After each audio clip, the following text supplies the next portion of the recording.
अस्सलाम वालेकुम व्यूवर्स, कैसे हैं आप? आई होप आप सब बिल्कुल खैरियत से होंगे, ठीक ठाक होंगे। आज मैं आपको स्पेन वीज़ा की लेटेस्ट अपडेट दूंगा, अपॉइंटमेंट के हवाले से भी और इसी तरह प्रोसेस टाइम के हवाले से भी। और जिन दोस्तों ने पहले स्पेन के वीज़े अप्लाई किए थे तो उन दोस्तों के वीज़े रिफ्यूज़ हो चुके हैं।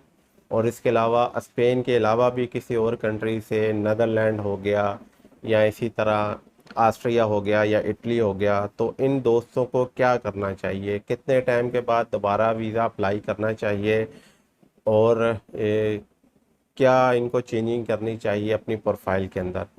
तो ये सब आपको डिटेल के साथ इस वीडियो में देखने को मिलेगा। अगर आपने अभी तक चैनल को सब्सक्राइब नहीं किया तो चैनल सब्सक्राइब कर दीजिए। अगर वीडियो अच्छी लगे तो इसको लाइक कर दीजिएगा। तो आज का टॉपिक स्टार्ट करते हैं। सबसे पहले मैं आपको अपॉइंटमेंट के हवाले से अपडेट दे दूं कि लास्ट अपॉइंटमेंट जो ओपन हुई थी वो 15 अप्रैल को ओपन होनी थी, फ्राइडे वाले दिन, लेकिन वो 16 अप्रैल यानी कि सैटरडे वाले दिन ओपन हुई थी। तो इसके बाद अब नेक्स्ट जो है 16 मई से लेकर 31 मई तक की अपॉइंटमेंट ओपन होनी है। तो ये अपॉइंटमेंट ओपन होगी 5 मई को। अगर आप स्पेन वीज़ा की जो ऑफिशियल वेबसाइट है बीएलएस की, अगर वहाँ पे आप जाते हैं, चेक करते हैं, तो वहाँ पे मेंशन है 5 मई को 16 मई से लेकर 31 मई तक अपॉइंटमेंट ओपन होगी। तो जिन दोस्तों को स्पेन की अपॉइंटमेंट चाहिए वो फिफ्थ मई यानी कि 5 मई वाले दिन सुबह 10 बजे से लेकर 1 बजे तक चेक कर सकते हैं और उम्मीद है कि अपॉइंटमेंट ओपन हो जाएगी और ये दोस्त अपॉइंटमेंट हासिल कर सकेंगे। तो इसके बाद अब बात करते हैं स्पेन वीज़ा के प्रोसेस टाइम के हवाले से। तो जिन दोस्तों ने स्पेन वीज़ा का अप्लाई किया हुआ है उन दोस्तों को इंतज़ार होगा अपने पासपोर्ट का। और हमेशा की तरह स्पेन का जो प्रोसेस टाइम है बहुत ज़्यादा लेट जा रहा है। अगर पीछे आप चले जाएं तकरीबन 1.5-2 महीने पहले तो तकरीबन 70 से लेकर 110-115 दिन लग रहे थे। उसके बाद फिर थोड़ा सा डिक्रीज़ हुआ था टाइम और तकरीबन 70 से लेकर 90 दिन के अंदर अंदर आंसर आ रहे थे। और अब दोबारा से स्पेन का जो प्रोसेस टाइम है वो इंक्रीज़ हुआ है और अब तकरीबन 75 डेज से ऊपर ऊपर ही नॉर्मल जो है वो आंसर आ रहा है। तकरीबन आपको 78 डेज़ या 80 डेज़ तक आंसर आ रहा होगा। तो अगर आपको 80 डेज़ या 90 डेज़ तक भी आंसर आ जाता है तो आपका तकरीबन वीज़ा अप्रूवल होने के बहुत अच्छे चांसेस हैं। और इससे ऊपर अगर आपका आंसर आता है तो फिर चांसेस कम है, लेकिन वीज़ा अप्रूवल उसमें भी हो रहे हैं लेकिन चांसेस कम हो जाएंगे। तो नॉर्मली जो है तकरीबन 75 डेज़ से लेकर तकरीबन 115-120 दिन तक भी आंसर आ रहा है। और अगर आपने स्पेन का वीज़ा अप्लाई किया हुआ है तो आपको वेट करना पड़ेगा। आप वेट करें और तकरीबन 80 डेज़ हो जाते हैं या फिर अगर 100 डेज़ प्लस भी हो जाते हैं तो तब भी आपका आंसर आ सकता है। तो अप्रूवल भी हो सकता है और रिफ्यूज़ल भी हो सकता है। तो आप वेट करें। वेट ही इसका बेहतरीन ऑप्शन है, क्योंकि बहुत सारे दोस्त पूछ रहे होते हैं जी हम ईमेल कर दें, अपना केस विड्रा कर दें। अगर आप अपना केस विड्रा करेंगे तो तब भी आपको रिफ्यूज़ल ही मिलना है। तो इससे बेहतर है कि आप वेट कर लें, हो सकता है कि आपका आंसर पॉजिटिव आ जाए।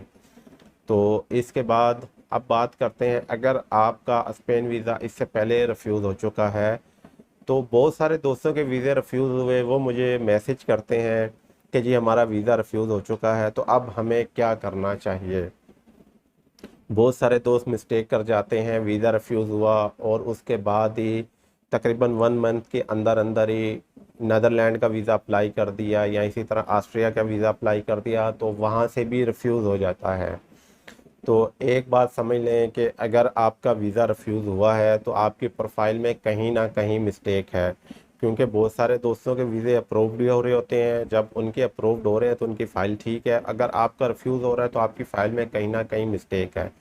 तो सबसे पहले आपको अपनी जो फ़ाइल है उसको बेहतर करने की ज़रूरत है। आपको चेक करने की ज़रूरत है कि आपकी जो फ़ाइल है कहाँ मिस्टेक है। आपकी बैंक स्टेटमेंट में मिस्टेक है, आपकी ट्रेवल हिस्ट्री ठीक नहीं थी, या आपने जो अपनी सोर्स ऑफ इनकम वो बेशक बिजनेस है या जॉब है उसके अंदर मिस्टेक है, वो आप नहीं बता सके। तो एक तो अगर आपका स्पेन से वीज़ा रिफ्यूज़ है तो कम से कम आपको 3 महीने यानी कि 3 मंथ तो वेट करना है अगर आपने स्पेन दोबारा अप्लाई करना है। और अगर आपने किसी और कंट्री में अप्लाई करना है तो आप नेक्स्ट डे भी अप्लाई कर सकते हैं, उसमें इशू नहीं है। लेकिन इशू ये है कि अगर आप नेक्स्ट डे अप्लाई करेंगे तो आपको दोबारा रिफ्यूज़ मिल सकता है। तो आप अपनी बैंक स्टेटमेंट को बेहतर करें, बैंक स्टेटमेंट अगर आपकी ठीक नहीं है तो आप उसको बेहतर करें। और इसी तरह अगर आपकी ट्रैवल हिस्ट्री ज़ीरो है या 1-2 कंट्री है तो आप थोड़ी ट्रैवल हिस्ट्री अपनी मज़ीद बेहतर करें, 2 से 3 कंट्रीज़ जो है वो ट्रैवल हिस्ट्री मज़ीद कर लें। इसी तरह अगर आपके बिज़नेस जो है उसकी आपके प्रूफ ठीक नहीं है, मतलब आपके ट्रांजैक्शन बैंक स्टेटमेंट में ठीक नज़र नहीं आ रही हैं, आपका चैम्बर ऑफ कॉमर्स नहीं बना हुआ, एनटीएन नहीं बना हुआ, तो आप वो बनाएं। या आपकी सैलरी है और वो आपके बैंक अकाउंट में नहीं आ रही है तो आप उसको बैंक अकाउंट में ट्रांसफ़र करें, अपनी बैंक स्टेटमेंट ठीक करें, उसके बाद अप्लाई करें। देखें, जैसे मैंने आप पीछे बताया है कि अगर आप वीज़ा अप्लाई करना चाहते हैं तो आप स्पेन या नदरलैंड से रिफ्यूज़ल के बाद किसी दूसरी शेंजन कंट्री में नेक्स्ट डे भी अप्लाई कर सकते हैं, लेकिन उसका फ़ायदा आपको नहीं होगा, क्योंकि आपका जब एक दफ़ा वीज़ा रिफ्यूज़ हुआ तो आपकी प्रोफाइल में कई मिस्टेक है, आपने अपनी प्रोफाइल बेहतर करनी है, फिर आपने वीज़ा अप्लाई करना है। बहुत सारे दोस्त इसी तरह 2-2 3 दिन रिफ्यूज़ल ले जाते हैं, एक जगह से रिफ्यूज़ हुआ समझते हम दूसरी जगह अप्लाई करेंगे वहाँ से हमें वीज़ा मिल जाएगा, तो ऐसा नहीं होता। आप अपनी प्रोफाइल बेहतर करेंगे तो आपको वीज़ा मिलेगा, क्योंकि कोई भी वीज़ा ऑफिसर जानबूझकर आपकी जो है फाइल को रिफ्यूज़ नहीं करेगा। तो आप जो है वीज़ा किसी भी दूसरी कंट्री में अप्लाई करने से पहले अपनी फ़ाइल को बेहतर करें।